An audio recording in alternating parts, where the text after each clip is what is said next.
সারাদিন রিক্সা চালাই ক্লান্ত হয়ে গেছি। ও ভাই এক কাপ চা দেন দেই। ভাই কি চা দেবো? ওই লাল চা দেন। লাল চা তো বেশি না, এই গরমে স্পেশাল চা আছে, বরফের চা। ভাল লাগবে?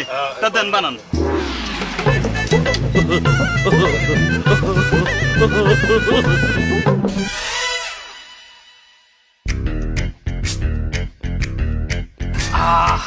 চা তো সেটা বানাইছো, কলজে মলজে ঠান্ডা হয়ে যাইতে আছে। স্পেশাল বরফের চা খাইয়ে দেন, ভালো লাগবে। কেন ওই চার দাম কত? এক কাপ চা 60 টাকা। এই তোর এই এক কাপ চার দাম 60 টাকা কেমনে আমার বুঝা? ভাই আমরা এই যে বরফটা কিনছি, এটা কোম্পানিতে আমাকে 50 টাকায় কিনা পড়ে, তা আমরা 60 টাকা বেচবো না? হ্যাঁ মিয়া, এটা একটা বরফের টুকরার মধ্যে এমন কি আছে যে এটা আমার 60 টাকা দিয়ে কিনে খাইতে হবে? কোম্পানির লোক পাশে আছে, বললাম মালটা দিয়ে না, সারাদিন বুঝুন দিন আপনি। কি হয়েছে ভাই, সমস্যাটা কি? বুঝুন সারাদিন পেশাল করা লাগে। এটা বরফের টুকরা 60 টাকা কেমনে তুই আমার বুঝাই ক? এর মধ্যে আম পাতা, জাম পাতা, কাঁঠাল পাতা, আমলকি ওরে তো কি বয়রা, এমনকি আপনার তোক মাদানা পর্যন্ত দিছি আমরা বরফের ভিতরে। এই তোর কোম্পানির ঠিকানা দে।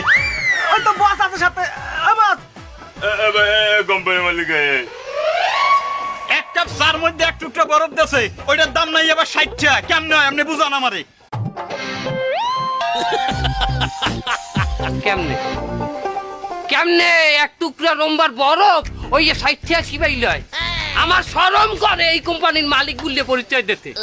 হ্যাঁ, আমার শরমের চোটে মনে কয় যে আমি কোম্পানির মালিকানা ছাড়িয়া আমি এই কোম্পানির কর্মচারী হয়ে যাই। এক টুকরা বরফ তোরা কি পাইলে 60 টাকা বেচ? হ্যাঁ হইতে পারে তোরা এই বরফের মধ্যে হাতারো প্রকার জিনিস মিশাইছো।